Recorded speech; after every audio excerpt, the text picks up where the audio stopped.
E aí depois ele veio e também começou, né, surgir trabalhos para eles. Então, assim, a nossa vida começou a fluir. Isso foi em 2001, final de 2001. Logo depois da queda das Torres Gêmeas, né? E aí o pessoal, como é que você vai estudar lá? Eu falei, se Deus está abrindo a porta, é com Ele, sabe?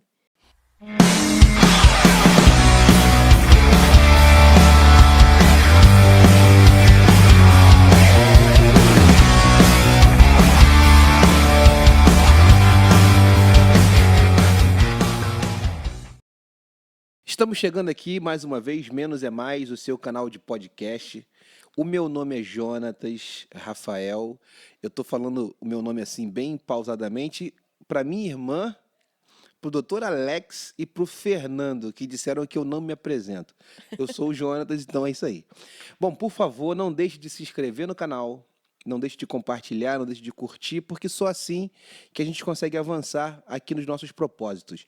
Nós já atingimos a marca de 1.000 ou mais de 1.000 inscritos no nosso canal e a ideia é que a gente consiga levar esses conhecimentos, essas ideias para muito mais pessoas. Hoje, deixa eu até me ajeitar aqui, eu estou com a Lívia Caroline aqui comigo, é um prazer. Prazer todo meu, Obrigado aí Jonathan. pelo seu tempo, você Obrigada a abriu um você espaço na sua agenda. pelo convite. Estou muito honrada de estar aqui. Que felicidade. A Lívia é uma das pessoas que melhor se expressa aqui na nossa opinião, né? João, Aline, coisa e tal. E, Lívia, eu queria conhecer a sua história e queria dar oportunidade para as pessoas conhecerem quem é você, os perrengues que você passou, as coisas boas que você passou e as expectativas que você tem na sua vida para o que ainda vai vir. É, Me conta a sua história, da onde você vem? Eu sei que você morou fora, eu sei que seu filho mora fora, é, e eu sei que você, por causa do seu trabalho, já rodou aí parte do mundo. Conta pra gente aí. verdade, verdade. Então, meu nome é Lívia Caroline, né? Sou uma pessoa assim, me considero, né? Uma pessoa muito alegre. Eu acho que a vida está aí para ser vivida. Claro, nós temos os nossos problemas, temos as nossas dificuldades, mas eu acho que tudo depende da maneira como você quer encarar isso. Eu decidi encarar com alegria, com confiança, que tudo vai dar certo. No final, tudo dá certo, né? Eu tenho como formação jornalismo e relações públicas, né? Fiz comunicação social. Venho de uma família, meu pai era militar, minha mãe professora. Então, estou vendo, a gente está aqui numa biblioteca, tantos livros, e livros foram ferramentas muito presentes na minha infância, na minha adolescência. A minha mãe, ela fazia. Você vai ter que ler um livro por mês, ou 2 livros por mês, sabe? Tinha aquela coisa, Sim. e eu tinha que prestar conta. E meu pai militar, aquela coisa muito certinha. Então, cresci aí nesse ambiente, por causa da vida militar do meu pai. Moramos em vários lugares. As pessoas até perguntam, Lívia, de onde você é? Seu sotaque é meio... Você puxa um S, depois você puxa um X de carioca. Eu falei, gente, filha de militar, a gente acaba pegando Um um pouquinho de cada pouquinho lugar. de Mas cada você nasceu lugar. aonde? Eu nasci em Brasília. Aham. Nasci em Brasília. Meu pai servia lá na época, mas assim, nasci e voltei logo para o Rio. A maioria das vezes a gente morava no Rio. A família do meu pai é aqui do Rio de Janeiro. Ah, sim.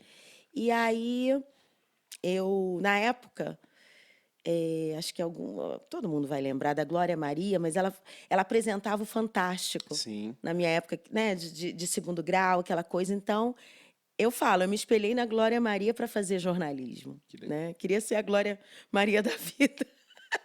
Mas acho que isso é bacana a gente falar para você ver o quanto a representatividade é importante, Sim. né? E aí eu prestei vestibular para comunicação social. Meus pais moravam em Brasília nessa época.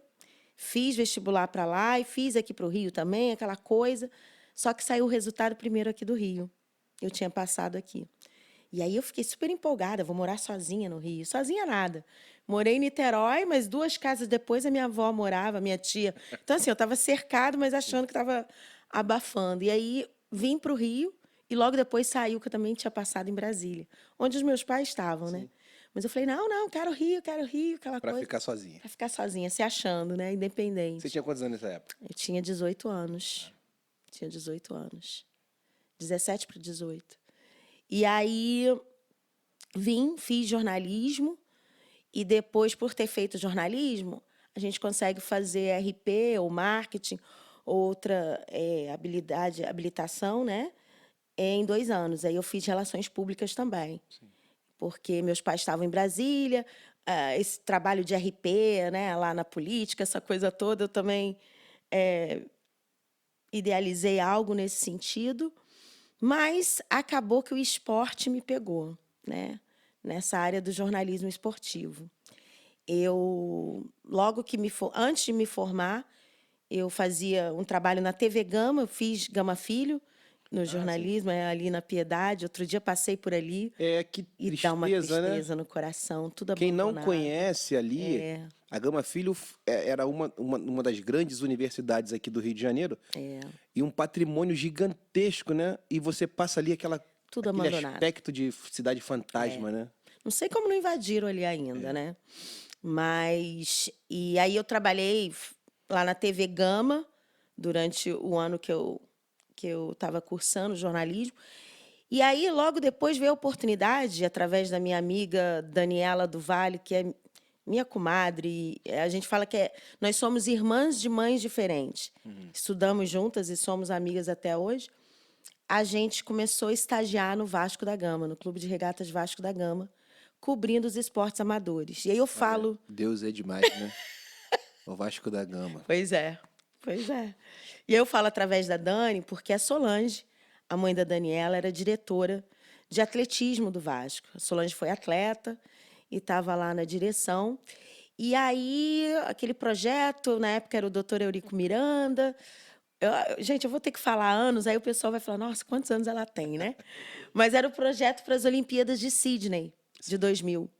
Eu ainda era estudante, tá, gente? E aí ele estava investindo em tudo que era modalidade. E tinha que ter a cobertura dos esportes amadores, né? Foi quando a gente entrou nesse projeto. E aí a gente começou a cobrir atletismo, remo, futsal. Manuel Tobias, na época, estava jogando pelo Vasco, basquete, todos os esportes amadores, a gente estava ali presente, fazendo a cobertura. Manuel Tobias, para quem também não conhece, cara, talvez tenha sido entre os 3 melhores jogadores de futsal do Brasil. Ele tá. O Manuel Tobias está ali, entre os 3 ali. Foi o pioneiro, eu acho, né? Foi. O Falcão, essa galera veio bem depois. O Manuel Tobias era um absurdo jogando futsal. Mas e se vocês não estão prontos para essa conversa? Vamos lá. E aí eu comecei ali no esporte, tudo.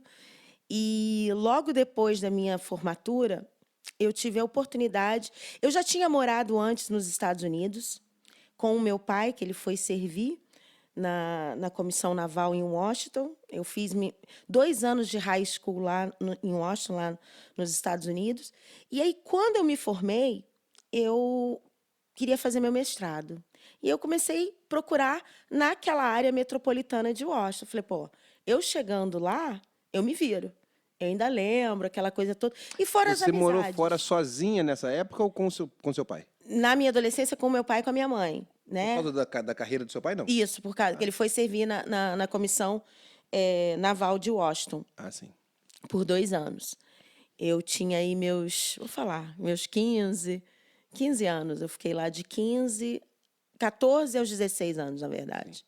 Foram 2 anos que ele estava servindo lá. E aí, quando eu me formei na faculdade, eu falei, eu quero fazer um mestrado. E aí eu comecei a procurar lá naquela área de Washington. Falei, eu me viro, chegando lá. E fora as amizades, né? Sim. Eu tinha deixado muitas amizades. Não, Livinha, vem. E aí eu fui, com a cara e com a coragem. Já estava namorando com o Clelson. E aí eu virei para ele e falei, eu vou embora, eu vou... E aí ele falou, eu vou com você. Eu vou com você. É mesmo? Cara, quantos anos Clelson tinha? Não, eu fui com 20 e pouquinhos, acho que ele tinha uns 25, 20...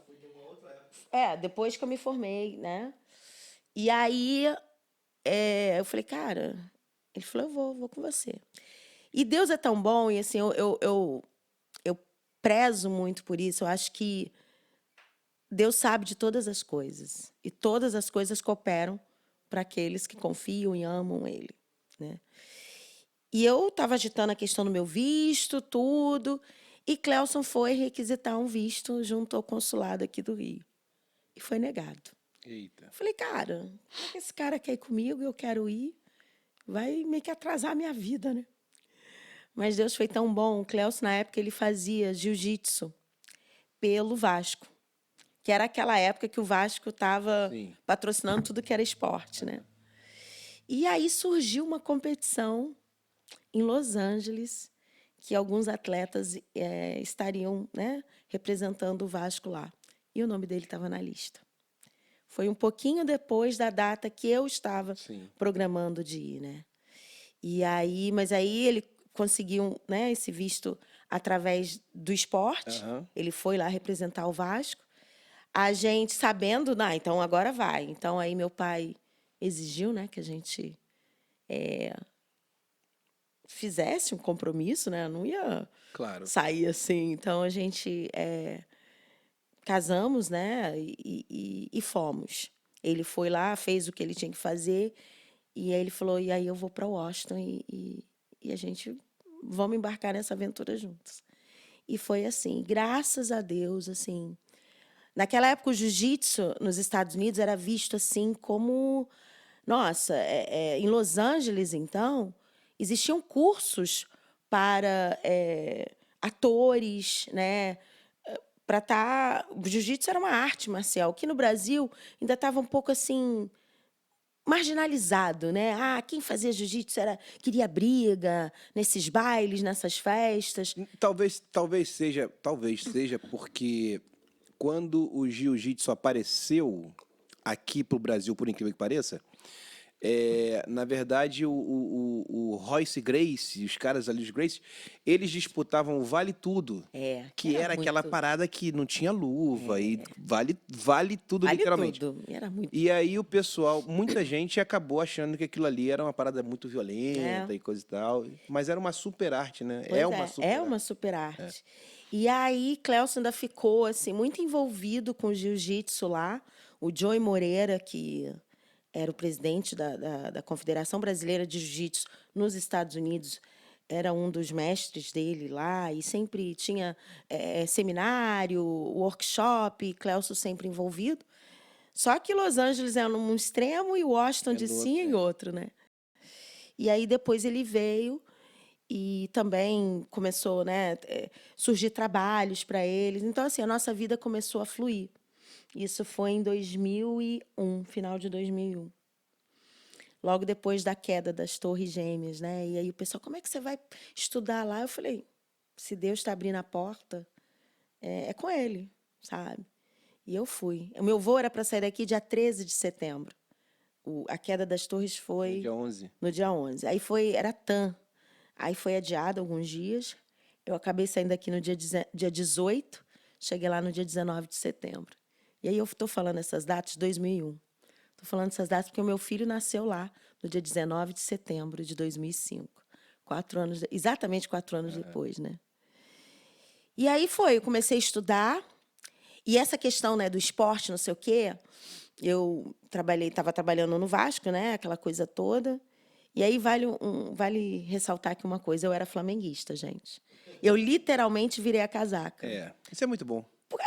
E aí, quando você vê, você está envolvido. Você está torcendo. Sim. Eu ia cobrir, eu ia lá trabalhar, mas, cara, eu torcia. Eu virei vascaína.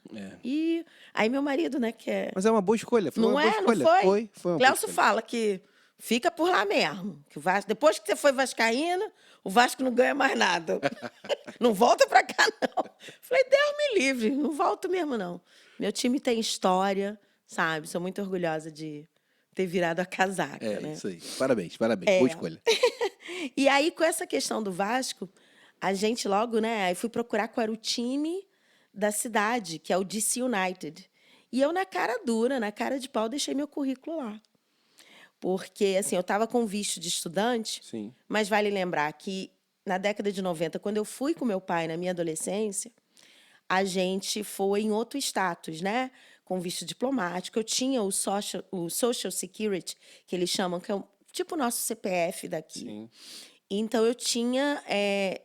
eu poderia trabalhar com uma autorização do meu empregador, entendeu? Então, eu falei, estou aqui estudando, mas vai que cola. Sim. E, graças a... Assim, cheguei lá em 2001, 2 anos depois, em 2004, o DC United me liga. Eu deixei meu currículo em 2002, sei lá, 2 anos antes. E aí eles falam, olha, você quer bater um papo com a gente? A gente não tem uma vaga em comunicação, mas a gente tem uma vaga em Customer Service, que é atendimento ao cliente. E aí é muito engraçado isso, porque se você for fazer um comparativo dos clubes norte-americanos da MLS com os clubes brasileiros, lá eles tratam os torcedores como clientes. Tem todo esse trato, né? Sim. Esse cuidado. E aí eu falei, vou, assim, meio, né? Não sabendo muito. Vou, o que iria ser. Acontecer e tal. E era exatamente isso, era você cuidar de torcedores, de clientes, mas para isso a gente tem todo um planejamento, né? A ideia é você fidelizar aquele torcedor em comprar um talão de tickets da temporada toda, do ano todo, né? E quanto mais ele comprar, mais ele está fiel a você. Isso. E como é que você faz ele comprar e ser fiel? Por exemplo, aí eu vou identificar, Jonathan, que você, por exemplo, você é dono de uma oficina, de uma concessionária de carros. E aí você tem seus funcionários que gostam de futebol. Eu falei, Jonathan, você não quer fechar um pacote maneiro? Quantos funcionários você tem? Você não quer presenteá-los? Cada aniversário de um você dá um ingresso. um talãozinho de ingresso, não sei o quê. E a gente vai articulando essas demandas, né? Personalizando cada demanda.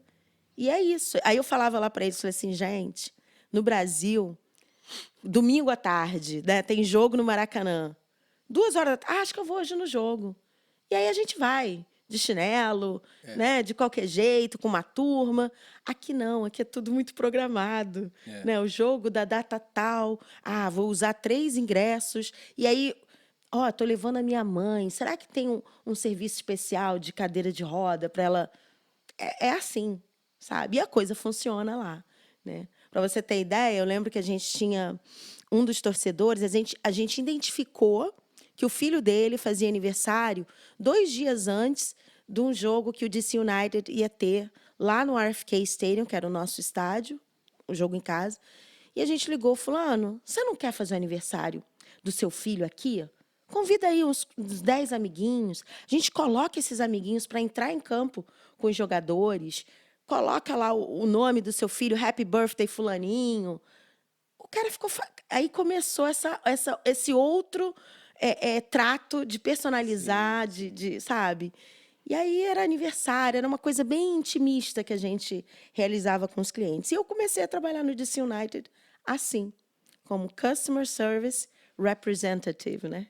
Representante de atendimento ao cliente. Seria mais ou menos isso.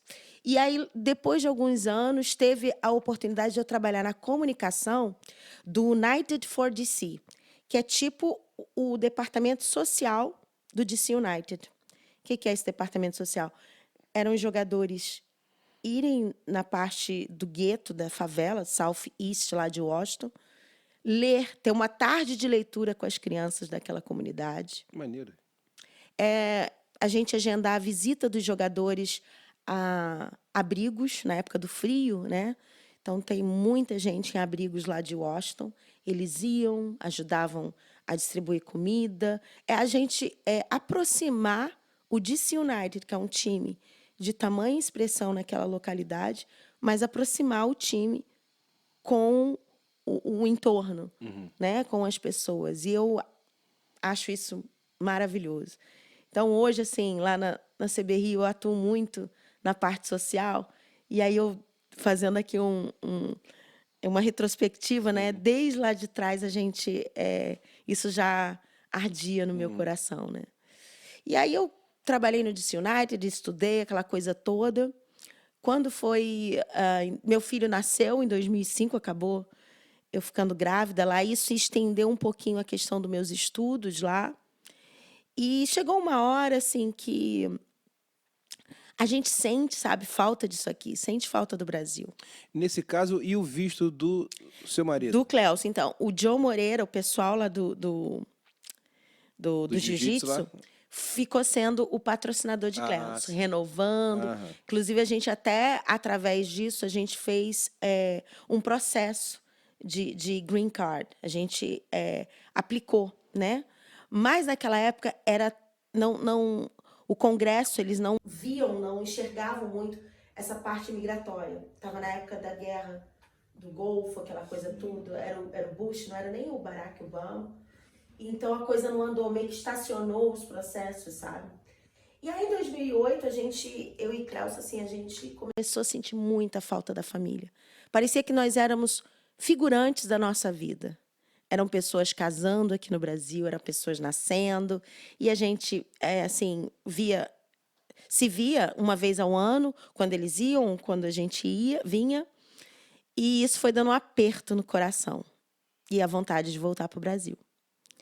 E eu confesso que Clélcio tinha mais vontade do que eu. Eu não queria. Mas, outra vez, eu vejo muito a mão de Deus. Deus foi abrindo assim as portas, faltou empurrar a gente. Vai, vai, que é tempo de vocês voltarem. E aí a gente voltou quando chegamos aqui em julho de 2008. Quando foi em setembro, de dois meses depois, eu estava trabalhando como tradutora da Copa do Mundo de Futsal Brasil 2008, que aconteceu ali no Maracanãzinho. Isso. Um anúncio de jornal no Globo que eu vi, precisa de tradução. E aí você chega dos Estados Unidos achando que você fala inglês pra caramba, né? Se sentindo. Falei, vou lá. Aí fiz a entrevista aqui na Barra, no Windsor Bar. Me chamaram. E aí eu comecei a fazer tradução da zona mista, Isso. que é uma zona onde os jogadores passam antes de ir para o ônibus, antes de ir embora, que eles ali têm que parar, falar com jornalistas, dar uma entrevista, aquela coisa toda. E aí eu ficava ali, pegando as aspas e traduzindo. E mandava essa tradução para o FIFA.com, que é o site da FIFA. Sim. E estava ali como freelance, né? Não tinha vínculo nenhum, aquela coisa toda. E dali, a minha vida assim, no esporte começou a se solidificar ainda mais.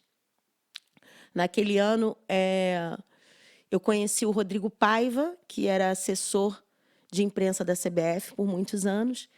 E o meu gerente dessa competição virou para o Rodrigo e falou: essa daqui vai ser seu braço. Ela tem que ser seu braço direito na Copa do Mundo de 2014. Que já sabiam que 2014 a Copa ia ser aqui. Uhum. Ela fala inglês muito bem, não sei o quê. Aí me apresentei para o Rodrigo, isso em 2008. Rodrigo, depois me manda seu currículo, não sei o quê. Mandei. Quando foi minha vida toda é 2 anos depois. Em abril de 2010, eu recebo um telefonema do Rodrigo me chamando para bater um papo lá na CBF.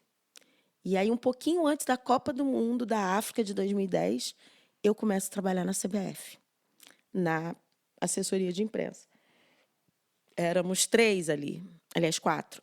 Eu, Vitor Rios, que hoje está no Cruzeiro, o Rodrigo Paiva e o Luiz Augusto, que já se aposentou. E aí eu fiquei mais com o futebol feminino. Ele falou: Lívia, você fica fazendo assessoria do futebol feminino. E assim foi. Só que, em um dado momento na CBF, surgiu a oportunidade de eu trabalhar no departamento de seleções.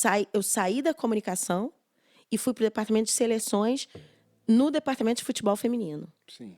Mexendo toda com essa parte administrativa do futebol feminino. E ali, o meu laço com a FIFA, eu estreitei ainda mais o meu laço, a minha conexão com a FIFA. Porque eu estava em contato com eles todos os dias, vendo a questão de data FIFA, de convocação, essa coisa toda. E quando eu menos esperei, uma pessoa lá da FIFA, foi em 2011, eles estiveram aqui para fazer o tour da taça da Copa do Mundo Feminina, que foi na Alemanha. E aqui a gente, né, eu dando algumas dicas onde poderia ser feito o tour, de que maneira, aquela coisa toda. E aí, no ano seguinte, essa mesma pessoa, que é hoje ela é uma das minhas chefes, né? Quando eu trabalho para a FIFA, Ségolène, uma pessoa maravilhosa, francesa ela. Ela virou para mim: Lívia, você quer participar da Copa do Mundo Sub-20 no Japão? Eu falei: quero. Ah, então você vê. Eu falei: mas Ségolène, não é assim que funciona aqui no Brasil. Eu trabalho para a CBF, né? Você... Ah, então eu vou mandar uma carta, convite. Eu não posso chegar, olha, fui Tô chamada, indo, não é? É. E assim ela fez. E aí eu conciliei as minhas férias de 30 dias na CBF com a para Copa. poder ir nessa competição. E aí foi a primeira, assim, e foi muito bacana isso, eu não falo isso, assim, querendo me vangloriar de maneira alguma, mas eu fui a primeira funcionária da CBF a começar a ter esse intercâmbio com a FIFA. Sim.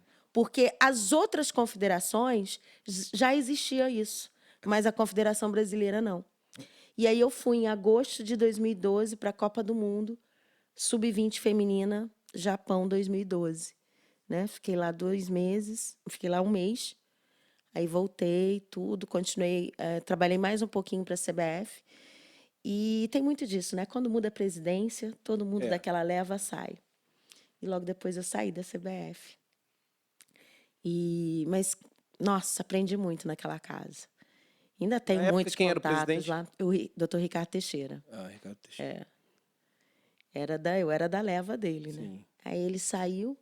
Mas é isso, é você fazer o seu network, é você, né, construir amizades e graças a Deus, assim, eu soube fazer isso. Logo depois, o pessoal da FIFA falou: Lívia, a FIFA está abrindo um escritório no Brasil para a Copa do Mundo. Acho que vai ter posição aí na comunicação. E eu te mantenho informado. E aí o diretorzaço lá, esqueci o nome dele, acho que é Gregório. Ele era um italiano, suíço. Veio ao Brasil e aí teve uma entrevista ali no Fasano, ali em Ipanema. Eu fui lá, tudo. E foi quando eu comecei a trabalhar no escritório FIFA Brasil, no finalzinho de 2012, que a gente estava preparando para a Copa das Confederações, que ia ser em 2013. O escritório era aqui no Le Monde, na Barra, e depois nos mudamos ali para o Rio Centro. E eu morava em Niterói. Nossa. Então, era 2 horas de trânsito todo dia, aquela coisa toda. E aí eu passava ali pela Abelardo Bueno, ficava olhando aqueles prédios e falei: cara, vou ter que me mudar para cá. E aí foi quando eu vim para o lado de cá, em 2013. 2013 a gente veio para cá por conta do meu trabalho. Cléus trabalhava embarcado, então para ele tanto faz, tanto fez onde tivesse, onde a gente morasse. E aí eu já tinha feito esse freelance de 2012 na FIFA e continuei. Então, hoje, assim, eu sou, a gente chama de FIFA Media Officer, sou oficial de imprensa da FIFA freelance. Então, todas as competições, assim, que eles me convidam, eu fico à disposição deles, 30 a 45 dias. Mas sempre ligado à parte do futebol feminino? Assim, não, eu faço também competições masculinas, mas a maioria das minhas copas que eu tenho são femininas, né?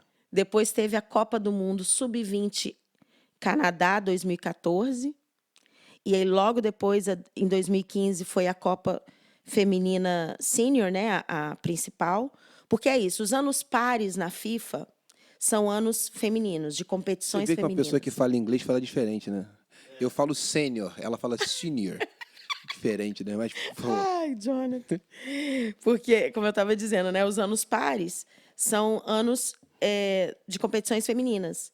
Então, nos anos pares acontece o sub-17 feminino e a sub-20 feminina. E os anos ímpares são os masculinos, sub-20 e sub-17 masculino.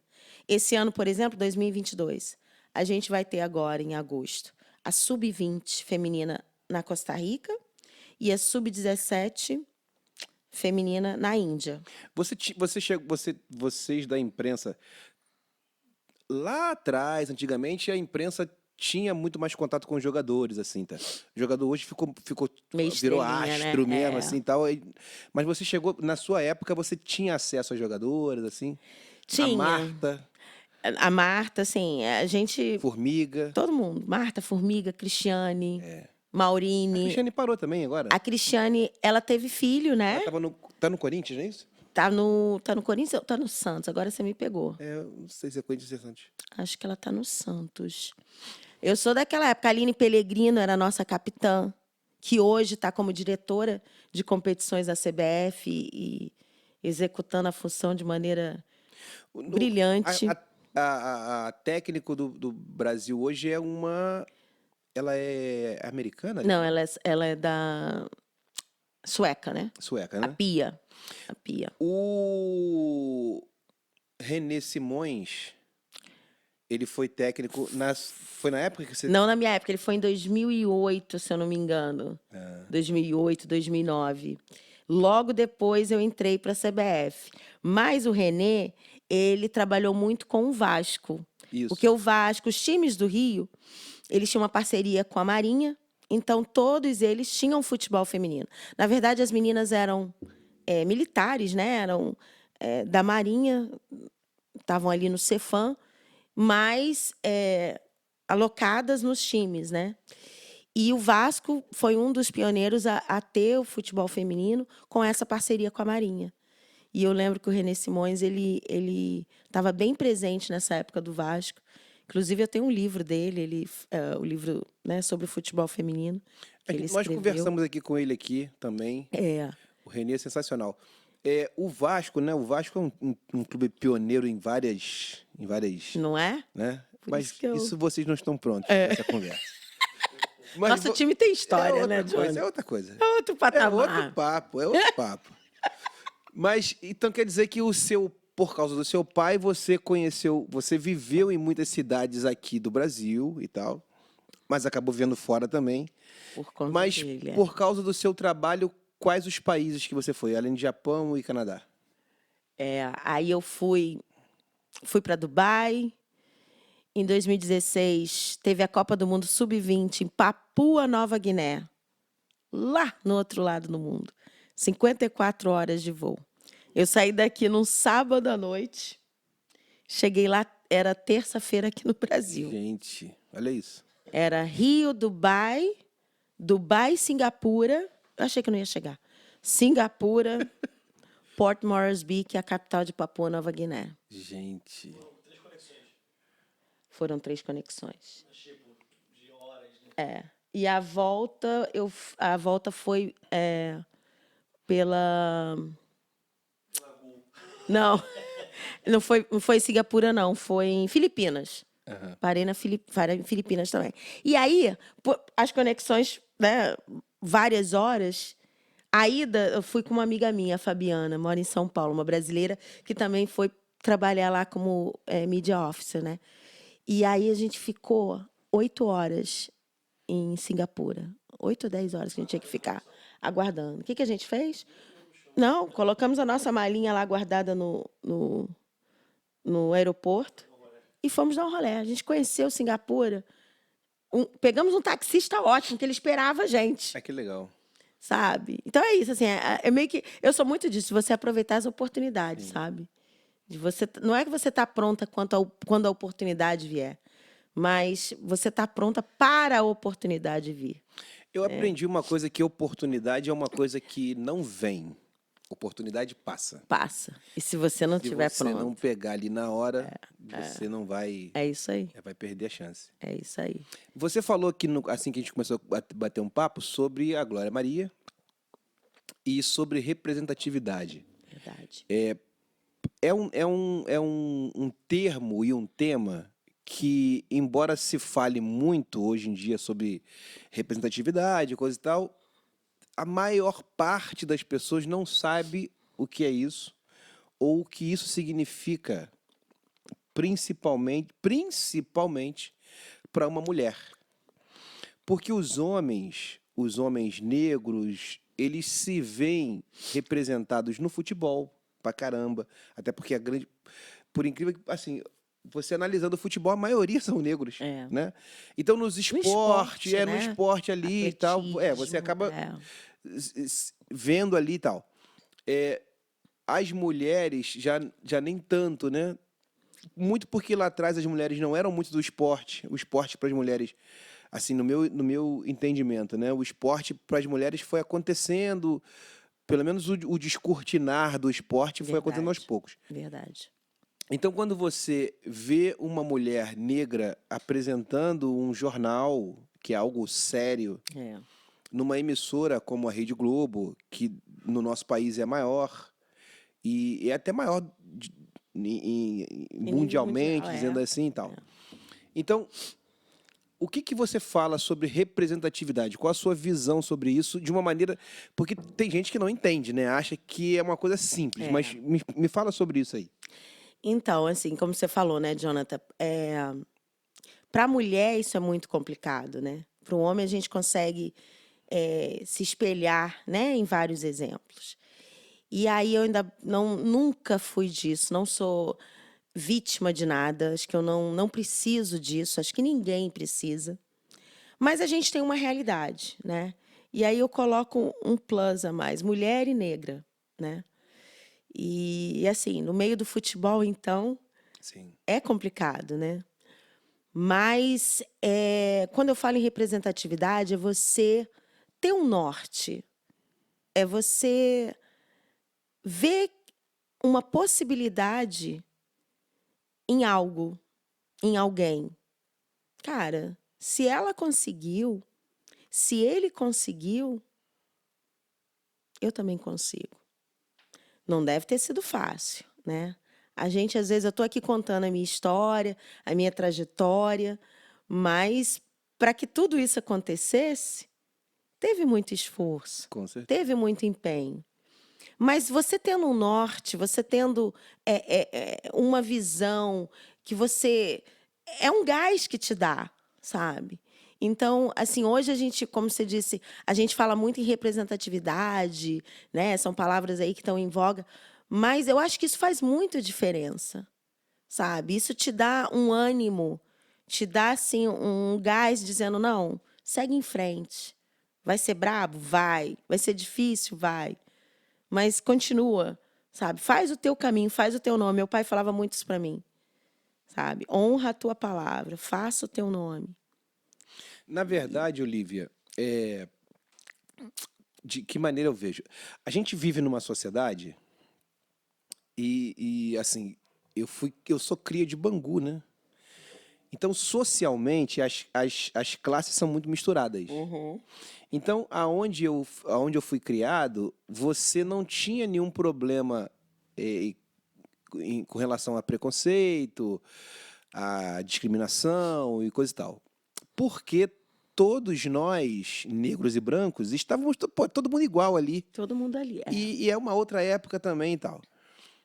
Quando a pessoa não é, por isso que surge esse termo de tá de mimimi, ou tá se fazendo de vítima e tal. Porque se você não é uma pessoa racista, você acha, pô, mas não tem nada a ver, pô. Todo mundo é igual. Se você não é racista, você não é consegue enxergar o mundo assim. É isso aí. Se você não é negro, você fala, pô, mas isso não tem nada a ver, todo mundo é igual e tal. Mas a gente que já passou, a gente que vê o quão melhor você tem que ser por ser negro, que é uma coisa muito louca, né? É uma coisa muito louca. Não deveria, né? Entendeu? Você começar a se olhar e falar, pô, eu tenho que superar, além dos meus limites, o limite do meu Companheiro ali, do meu entendeu? Porque colega. eu sou negro. Porque eu sou mulher. Né? Então, assim, é realmente difícil. Quando você vê, cara, se você liga a TV, e eu falo isso porque tudo que, na verdade, eu não enxerguei enquanto eu era mais novo, por causa da criação que eu tive, eu vejo hoje porque eu tenho minha filha. Eu moro agora no Recreio e tal. Então, assim, eu vejo, na verdade, o quão louco tudo isso é de fato. Verdade. Né? E você, caramba, pô, e aí? Como é que eu chego? Como é que eu falo? Como é que eu me visto? Como é que eu me comporto? Quando você vai zapear a TV e você passa lá por 50 canais e não tem negros apresentando um programa, e você olha para sua casa e você, ué, mas aqui, e como é que ali não tem? Então, a representatividade é de fato muito importante. entendeu? A família da minha esposa são brancos. Aham. Então, a minha filha, ela olha pra mim, ela olha pra mãe, ela olha pra TV, entendeu? E isso, na verdade, psicologicamente, é algo a ser trabalhado. Verdade. Então, não é tão simples quanto as Não pessoas é. acham. Não, isso aí não tem nada a ver. E você tocou num assunto muito pertinente, assim. Acho que na nossa época de adolescência, de infância, não tinha isso. Não tinha. Eu tenho amigos hoje, assim, militantes, né? Movimento negro, essa coisa toda. Eles me falam, ah, Lívia, você é a patricinha. Você não... Eu falei, não, gente, não é questão de patricinha. A minha mãe é branca, o meu pai é negão, né? Então, assim, a família da minha mãe toda é branca, Sim. né? Mas não existia isso. Eu nunca senti É. essa discriminação na minha infância, sabe? Hoje a gente fala muito em bullying, né? Sim. Bullying pra cá, bullying pra lá. Cara, eu tava conversando com a minha amiga outro dia. Eu lembro, não sei se tu vai lembrar daquela música do Luiz Caldas, Nega do Cabelo Duro, Sim. que não gosta de pentear. Cara, a gente cantava isso de boa. Aí, quando tinha uma briguinha, assim, na escola, né? Aí começavam a cantar essa musiquinha pra mim. E eu, imediatamente, eu via um defeitinho, alguma coisa, E e falava inventava também. uma musiquinha. E tava tudo bem, sabe? Não estou aqui dizendo, que idiotice esse negócio de bullying hoje. Não, é a questão de como você encara a vida. Sim. E eu acho que hoje a gente tem, sim, que tomar mais cuidado, tem que ter uma visão, mas acho que ficou... quando essa questão do mimimi, ficou uma visão muito radical, sabe? Em alguns aspectos. Sim. A gente tem que ter, sim. Não estou aqui, não tem, então, que ver essa questão do racismo. Não, não é isso. Não me entendam mal. Mas fazendo um comparativo na minha época de adolescência, de infância, e hoje, sabe? A sua filha, por exemplo, ela está em outro cenário. E para ela, realmente, a representatividade, mais do que nunca, Sim. é necessária, né? Dela ver que, cara, é diferente aqui, né? A família da minha mãe, a família do meu pai, mas eu tô inserida aqui, eu vou fazer o meu nome, eu vou... E vamos que vamos seguir em frente. Não sou diferente de ninguém. E é isso. Assim, o que você falou me remeteu muito à minha história também, né? O meu filho, eu tenho um filho menino, né? Sim. Então, eu falo com o Matheus, que agora está morando lá fora, mas hoje é que dia? 23. 23. Daqui 16 dias ele chega. Estou contando os dias. Que bom. Vai vir passar as férias. E aí, mas eu sempre tive muita preocupação com o Matheus. Em termos assim, como é que você está vestido? Matheus, é chegar lá, obrigado, dá licença. Não esqueça da sua boa educação, meu filho. Como você vai se apresentar, como você... E aí as pessoas falam, mas para que isso, Lívia? Assim, infelizmente a gente vive na sociedade, Sim. sabe? Se chegar um branquinho ou o Matheus que é mais escurinho, e se o branquinho fizer jogar esse livro aqui no chão e o Matheus jogar aquele livro menor no chão, talvez para o Matheus vai ser olhado com, nossa, que falta de educação. Sim. E o outro não, já vão pegar o livro, não mexe aqui, sabe? Eu depois que, assim, a gente vai crescendo e ficando adolescente e tal, rapazinho, eu me lembro de algumas situações, eu vou te contar uma em particular, né? Nós estávamos indo de Bangu para Tijuca de ônibus, né? Então, pegava um ônibus em Bangu, descia em Cascadura, pegava um outro ônibus até São Francisco Xavier, ali, e andava o resto para ir para a igreja, né? Andava o resto a pé, longe pra caramba. Então, em algumas vezes, antigamente a polícia entrava nos ônibus para poder fazer revista e tal. Né? Então, uma das vezes a polícia entrou no ônibus, e o ônibus cheio, mas todo mundo sentado, todos os lugares ocupados, mas todo mundo sentado. Então, 2 policiais entraram no ônibus para dar aquela verificada. E aí olharam e falaram para mim e pro meu irmão. Levanta aí. Só vocês dois. Eu acho que, sei lá, 50 lugares, talvez, no ônibus. E o cara, levanta aí, vocês dois. Aí a minha mãe lá atrás falou, ué, mas por que levanta aí só eles dois? Aí o cara, não, por que levanta eles dois? Eles dois são meus filhos, não vai levantar não. Isso. Por que levanta eles dois?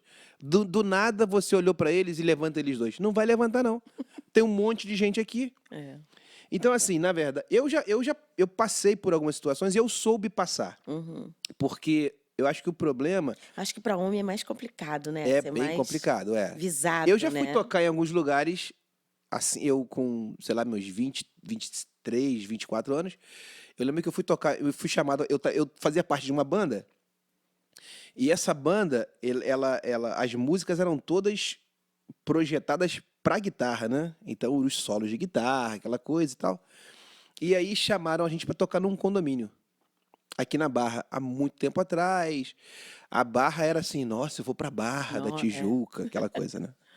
E aí a banda vinha de um lado da cidade, eu ia de outro. Então eu fui, Encontravam aqui. encontrava no local. Quando eu cheguei no local, o porteiro falou, opa, opa, eu cheguei, a banda já tinha entrado. Eu Isso. cheguei depois com a minha guitarra, o cara, opa, opa. Eu falei, não, eu tenho um evento que eu vou participar aqui. O cara, não pode, não pode. Eu falei, não pode, não tem evento, não tem evento, não pode. E eu sem reação, naquela época não tinha celular, Ai, meu Deus. tinha nada disso. Aí eu saí dali, fui até um orelhão. Oh, Orelhão, gente. Liguei pra casa, falei, mãe, eu tô aqui, o cara falou que não vai ter evento, não sei o quê. Liga pra alguém. Porque eu tinha que ligar pra casa, pra de uma casa ligar pra outra casa, pra da outra casa ligar pro condomínio, pra Isso. chegar a notícia. Aí eu não entendi nada. A minha mãe já ficava logo no salto, né? Isso aí é racismo, não sei o que e tal. Aí eu falei, pô, então é isso, eu não posso entrar porque eu sou negro? Beleza, então eu não vou entrar. Tá tudo certo, eu não vou entrar. Só que aí não ia ter show É. no condomínio. E aí, de repente, minha mãe ligou pra um, ligou pra outro, chegou lá, e aí vieram na portaria me E buscar buscar. pra poder fazer o evento. Aí quando vieram, eu falei, não, eu não vou entrar. A pessoa, mas por que não? Eu falei, porque não pode. Porque se negro não pode entrar aí, por que que eu vou entrar? Só porque eu sou o negro guitarrista? Isso. E vocês dependem para o show rolar? Não vai ter show. Gente, obrigado. Peguei minhas coisas e E foi embora. fui embora. Então, assim, algumas coisas que parecem simples ou que parecem nada para quem não vive, Uns, é. não, isso é bobeira, isso é mimimi, representatividade, Glória Maria. É. Cara, mas isso é importante Muito. porque isso passa um pouco da idiotice das pessoas que acham que alguém é mais ou menos pela cor da pele. Verdade. Isso faz com que a criança que tá vendo a TV comece a se identificar, né? E comece a ter ali Um pô, parâmetro, caramba, eu né? posso... O que aconteceu com você, na verdade? Verdade. Eu acho isso muito importante. É. E você falando aí desse episódio, né? Eu tenho certeza absoluta que os homens são mais, né, visados, essa coisa toda. Mas comigo também aconteceu uma coisa muito interessante. Era uma coletiva de imprensa, eu ia ser a moderadora da coletiva, mas eu estava ali ainda, naquela expectativa, e você pode pegar uma água para mim? Eu esperando, né? Sim. Aí eu falei assim, eu não posso, mas ele vai pegar para você porque eu tenho que subir agora aqui para fazer, para ser o MC da coletiva. Aí a pessoa, tá. Mas ele pega pra... Eu, assim, esse meu jeitinho simpático, agradável. Sim. Mas o recado é dado, entendeu? A pessoa meio que te rotula, né, por conta, né, da cor da pele. Mas eu vejo que, é como eu disse no início, é como a gente decide encarar a vida. E eu acredito que dias melhores virão, Sim. né? A coisa vai melhorar.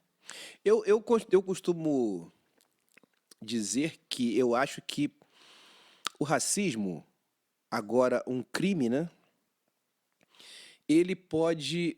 você criminalizar as atitudes de racismo, você vai colocar um pano sobre isso, obviamente. As pessoas vão pensar duas vezes antes de agredirem as pessoas com palavras racistas. No futebol, a gente vê muitos gestos de uns torcedores imitando macaco, aquela coisa toda. Mas, de fato, os idiotas, eles se reúnem nas suas casas, nas suas mesas, e eles continuam... O comportamento não muda. continuam propagando o racismo dentro de casa. Verdade. Né? Porque quando o cara fala palavras, tem comportamentos que influenciam as crianças, aquela criança ali, muitas vezes, por influência maldita dos próprios pais, acaba se tornando também um racista. E que talvez não vá fazer nenhuma prática porque isso é crime, mas ele vai nutrir dentro dele esse sentimento idiota, né? Verdade. De achar que a gente é diferente porque a gente tem porque somos mais bonitos, entendeu? Aí o pessoal acha que é diferente. E na verdade isso é uma grande idiotice. Eu lamento demais que o mundo tenha ido por esse caminhado caminho, por esse lado, né? Isso eu acho isso muito, muito terrível. Mas você, Lívia, quais são as suas expectativas para o seu caminho futuro profissional? Você agora se dedicando às ações sociais da igreja. Quais são os seus objetivos? Quais são as suas expectativas para o que há de vir? Eu continuo ainda muito alinhada, né, ao futebol. Então, assim, falando em termos profissionais, né, eu tenho uma agência de comunicação, a DJL Comunicação, que a gente atua aí não só na área esportiva, mas em outras, área cultural, a Rede Carioca de Roda de Samba, que é tipo uma liese das escolas de samba. Existe a rede que organiza as rodas de samba da cidade do Rio de Janeiro. E a gente faz assessoria disso. Mas eu continuo também muito atrelada ao futebol, né? Esse ano é ano de Copa do Catar. Eu ainda não sei se vou ou se não vou, porque também é ano par, né? A gente tem, a FIFA tem isso, né? Você faz um evento por ano. Sim. Então, se por um acaso eu fizer o da Índia, eu não vou fazer o Catar. Se eu fizer o do Catar, eu não faço o da Índia. Mas tá tudo nas mãos de Deus, né? Você tem preferência? Cara, essa Copa do Catar promete, mas ao mesmo tempo me preocupa, porque é tudo numa cidade só, né? Todos os estádios ali em Doha. Já ouvi assim amigos que já estão trabalhando lá no comitê local, não estão indo somente para o evento, já está nessa parte de preparação, né? Então, a questão de transporte, não sei o quê. Aí tem aqueles, vai ser uma Copa chata, porque não pode se beber na rua. Ela é cheio de regras, né? Cheio de regras, né? E aí eu até ouvi um pronunciamento lá de um sheik falando, nós não impedimos a visita de ninguém, né? Que estavam falando a questão dos homossexuais, como é que vão ser recebidos. Nós não impedimos a visita de ninguém. Mas nós temos regras na nossa casa, né? Assim como você é convidado, né, para vir jantar na casa de alguém, Sim. você não vai fazer da sua É maneira. muito louco isso, né? Porque como é que um lugar assim, cara, resolve sediar uma Copa do Mundo? Ao mesmo tempo, eu achei muito válido o Catar sediar, assim, se abrir mais para o mundo, né? Sim. Atrair as pessoas realmente conhecerem a cultura, mas existe toda essas restrições, essas regras, né? E nós, como visitantes, né, qualquer pessoa que vá à Copa do Mundo, cabe respeitar, querendo ou não, Há uma estar na instrução casa. antes para os profissionais que vão trabalhar e tal. Olha, cuidado, não é assim, não é o Brasil, tá? Existe sim. Por exemplo, em Papua Nova Guiné, quando eu fui trabalhar lá, a gente é muito assim, a gente fica, né, trabalha o dia todo, estádio, fazendo vistoria. A gente chega alguns dias antes da competição para deixar tudo alinhadinho, tudo arrumado. E de noite, assim, existe aquela equipe que está ali. Eu sou da comunicação, mas tem um rapaz da segurança, todos oficiais da FIFA, de marketing, de saúde, médico, de dados e números, tem a pessoa que cuida disso, né? E aí, à noite, geralmente, a gente se reúne. Vamos jantar em tal restaurante? Vamos conhecer tal lugar da cidade? Sempre é isso, assim, trabalhamos o dia todo e à noite, vamos se encontrar aqui no lobby do hotel às 7 para jantarmos junto. Em Papua, foi o primeiro lugar dessas competições todas que eu já fui, que a gente não podia fazer isso. Se a gente quisesse sair, tinha um segurança ali que ia acompanhar o grupo. Existe um número alto de estupro em Port Moresby, em Papua Nova Guiné. E aí, estrangeiro, então, se você vê, então eles proibiram, principalmente nós mulheres, vocês não saem. Querem sair? Comprar, né? Lembrancinha, não sei o quê. A gente leva vocês, leva e traz. Porque muita gente fica muito por nossa conta, né? Então, assim, cada lugar tem a sua particularidade, né? E aí cabe a gente se adequar e se, né, moldar ali e fazer daquele tempo ali do torneio maravilhoso. E Papua foi lindo, assim. Pense em pessoas sempre com sorriso, sabe? Port Moresby é uma cidade muito humilde, mas com praias lindas, aquele Oceano Pacífico azulzinho. Mas, assim, comparando a outros lugares, outros eventos, né, que a FIFA fez, é um lugar diferente, mas uma cultura belíssima, um povo receptivo, sabe? Eu falo, eu ainda vou voltar naquele lugar, assim, levar Mateuzinho lá para conhecer. Aí depois disso teve o Uruguai. A gente foi numa época que tinha, era época de carnaval na rua, assim, era o candombe, que lembra muito o candomblé aqui, mas é uma dança, né, com batuques, aquela coisa na rua, assim. Então eles ensaiavam na rua e passavam em frente ao nosso hotel e a gente ali apreciando e seguia junto à multidão. Então cada lugar tem os seus suas particularidades, né? O meu último evento da FIFA foi em 2019, que aí teve essa pandemia toda, né? Isso. E agora a gente está retomando. Foi a Copa do Mundo Feminina na França. Eu fiquei na cidade de Nice. Eu fui a oficial de imprensa da sede de Nice. E lá em Nice foi onde aconteceu aquele atentado na festa da música, Fête de la Musique, né, que eles falam. E a gente estava lá também nessa mesma data. E aí eu lembro que nesse dia orientaram a gente, a gente vai ter a festa da música, que as pessoas na rua, a cidade toda em festa, mas foi nessa época que aconteceu os atentados, o policiamento vai ser, né, reforçado. Então, porque querendo ou não, a FIFA está ali responsável Sim, por por vocês. nossas vidas, né? Então tem sempre sim as orientações e acho que no Catar não vai ser diferente, né? Tem todo um protocolo a ser seguido e respeitado. Afinal de contas, nós somos os visitantes, né? E eles, os anfitriões, que de maneira muito E nem todos os carinhosa lugares. estão O abrindo. Brasil é um país meio que sem regra, né, para algumas coisas. A galera chega aqui fazendo o que quer, até porque é por culpa nossa mesmo, né? A gente deixa, né? A gente Mas passa essa não é impressão, né? exatamente, mas não é assim não. Eu aprendi algo que eu falo sempre pra galera. O problema é você saber não usar toda a liberdade que te dão. É dosar, né? Agora, não é porque você falou, cara, fica à vontade. Fica à vontade, eu vou tirar a roupa. Vou subir na mesa. Não. Não é assim. E o erro não é meu que disse pra você ficar à vontade. O erro é seu que não tem Falta limite. de senso. Entendeu? Verdade. Então, e o brasileiro é assim, né, cara? Assim. O pessoal chega aqui e fica à vontade. Aí o cara, pô, então tô à vontade, filho. Faz e acontece. Faço o que eu quiser. Não é? Mas é bem complicado. Você não vê? A gente teve Rio 2016, né? Os Jogos. Quantos atletas aí foram pegos em festas? Tinha que estar aqui na Vila Olímpica, concentrados, mas, né, se sentiram à vontade demais. Foi outro evento também desafiador que eu tive. Você fez também? Fiz. E foi muito legal porque eu saí da caixinha do futebol. Eu tive que aprender 42 outras modalidades esportivas, né?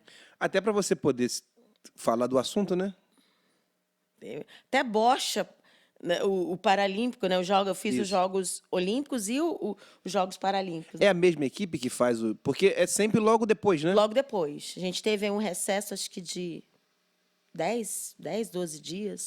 E logo começou os Jogos Paralímpicos. Foi a mesma equipe.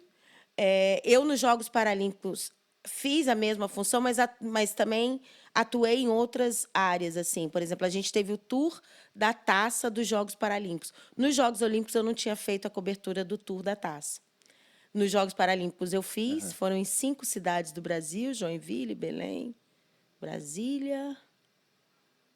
não me lembro, Natal.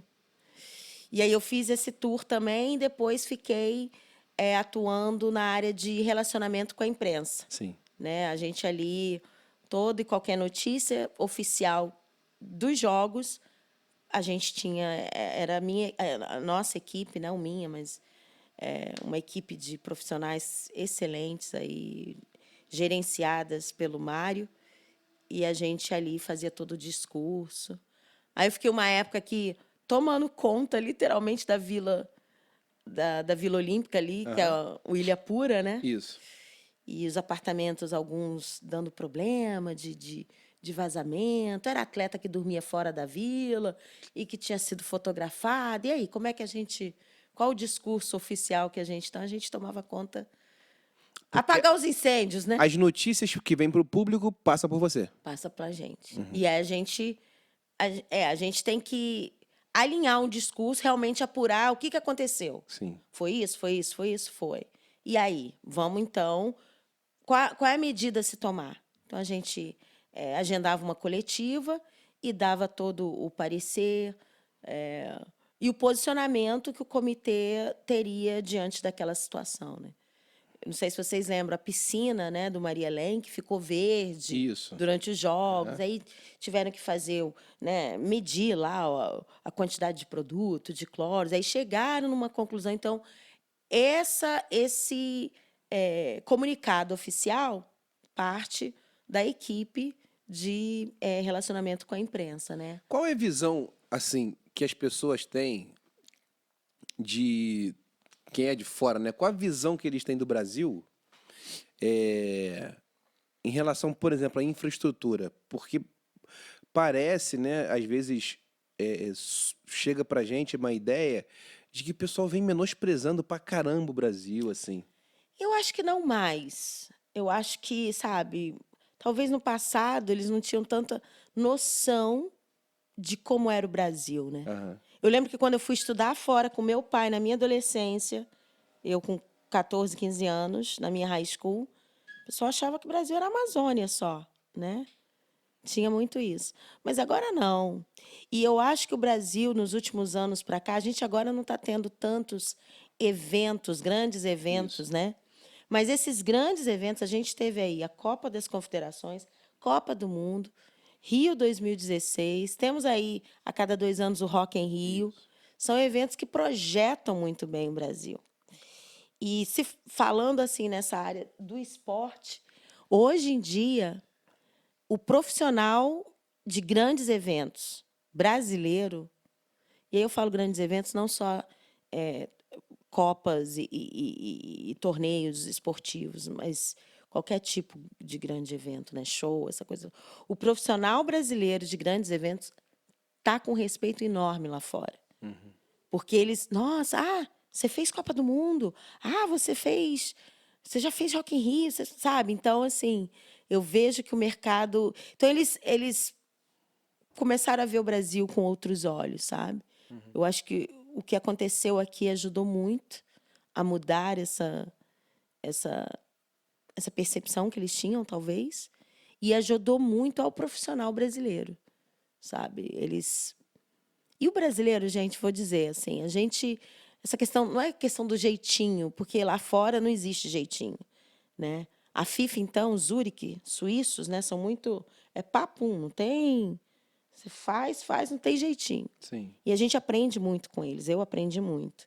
Quando eu falei para você, cheguei aqui atrasada, para mim isso não, fica um pouco Eles são incômodo, pontuais sabe? São demais. pontuais demais. Eles são São o pessoal, os suíços, os né, de suíços. Zurique, né? Eu sou praticamente Um, praticamente um suíço. um suíço.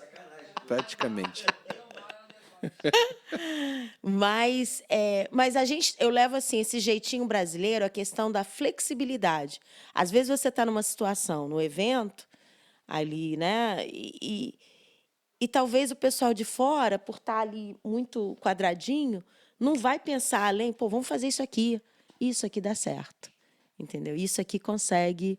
Então, o Brasil tem essa flexibilidade, tem essa visão, é mais sagaz em, em captar as coisas e fazer resolver. Então, eles admiram muito isso, essa nossa expertise, essa nossa dinâmica de a gente faz acontecer e faz acontecer muito bem feito, né? É. Bom, a gente está chegando É aqui ao final do isso. nosso papo. E eu queria, Lívia, que você deixasse as suas considerações, a sua mensagem a sua ideia, o que você quiser dizer para as pessoas que estão curtindo a gente aqui. Pessoas que, como você, têm a expectativa de vencer na vida, de conquistar o seu espaço, ir atrás daquilo que você quer fazer, né? Porque eu acho que a vida, quando você faz o que tem aí, ó, o que tem aí é isso, né? É. Eu acho que fica muito ruim, né? Você não fazer aquilo que você gosta de fazer. Então, qual é a mensagem que você deixa aqui para a galera que acompanha o nosso canal sobre... Bom, e as suas considerações finais aí? É. Gente, assim, mensagem que eu posso deixar, como eu falei antes, né? A oportunidade passa e cabe você estar pronto para ela, sabe? Não é quando a oportunidade vier, mas já esteja, porque ela vem. E comigo foi assim, sabe? Ia fazer o teu, sabe? Eu acho que a gente vive num mundo tão hostil, tão insensível, e as pessoas muitas das vezes pensam mais no que o outro está fazendo e deixam atrapalhar o outro para eu ter o meu. Não, deixa eu fazer o meu e deixa o outro seguir a vida dele, né? É você fazer o seu, é você ter o coração puro e as mãos limpas. E eu creio que as coisas acontecem, sabe? Eu falo que a gente está aqui nesse mundo de passagem, e eu acho que por a gente estar aqui, a gente tem que estar aqui de maneira excelente, e a gente tem que estar aqui pagando o aluguel, sabe, Jonathan? Mas, infelizmente, tem muita gente com aluguel atrasado. Eu acho que esse aluguel é você servir ao próximo, é você olhar para o próximo como você olha para você mesmo. E se todo mundo tivesse com esse aluguel em dia, a gente estaria num mundo melhor, num mundo de mais oportunidades para todos, né? Então, assim, a mensagem que eu deixo é: segue o seu caminho, sabe? Seja do bem, pague o seu aluguel em dia por estar aqui nessa vida e esteja pronto. As oportunidades vêm, todos nós somos merecedores, mas precisamos nos esforçar, precisamos ter bom ânimo, né? A palavra de Deus disse isso. No mundo tereis aflições, mas tem de bom ânimo. Vamos ter dificuldades, vamos ter obstáculos. Não vai ser fácil, mas tem de bom ânimo. Esforça-te e a coisa acontece. E eu quero te agradecer. Agradecer aqui por essa manhã atípica para mim, né? Hoje eu até levantei e falei: ai, vou lá no Jonathan. E como foi bom estar aqui com vocês, compartilhando um pouquinho. Passa um filme, né, na nossa cabeça, mas aí a gente vê como é bom todo o esforço, né, e continuar, a vida não para. Né? Você falou que eu estou à frente lá da ação social, sabe? É uma coisa que começou lá atrás. Sim. E hoje eu estou podendo atuar de maneira mais efetiva, né? O que é muito bom. E é isso. E vamos que vamos, né? Bom, eu que agradeço demais aqui o seu tempo, primeiro, dividir as suas experiências com a gente, numa oportunidade belíssima. Há um azar muito grande para quem assiste o vídeo e não se inscreve no canal, não compartilha e não comenta. Pois é. Então, por favor, você que está acompanhando aí, você, por Ativa o favor, sininho. não adianta, se não ativar o sininho, não vai saber, não vai ter notificação. Se não se inscrever, vai ter 7 anos de azar. Para quem não... Pô, por favor. Ainda bem que eu já estou inscrita, hein? É isso aí. Gente, muito obrigado. Não deixe, por favor, tem o QR Code aqui em algum lugar da tela que a Aline vai colocar. Se você quiser ajudar o canal, por favor, você aponta a sua câmera aí para o QR Code e é isso aí. Quem colocar um comentário, eu quero, hoje a Lívia vai levar uma canequinha Não dessa. acredito. Eu ia Uma falar dessa canequinha caneca. dessa. Linda, gente, olha. E quem quiser, a gente vai fazer um sorteio. Quem botar no comentário aqui, ó, eu quero, vai participar do sorteio aqui da canequinha do Menos é Mais Podcast. Tá bom? Lindo. Gente, Lívia, muito obrigado. Obrigada a você. Obrigado, João, mais uma vez, João Ricardo. Obrigado, Aline Fernandes. O João, nosso produtor de áudio. A Aline, nossa produtora de vídeo. E é isso aí, até a próxima. É isso aí. Tamo Tchau, junto. tchau. Obrigada, gente. Valeu.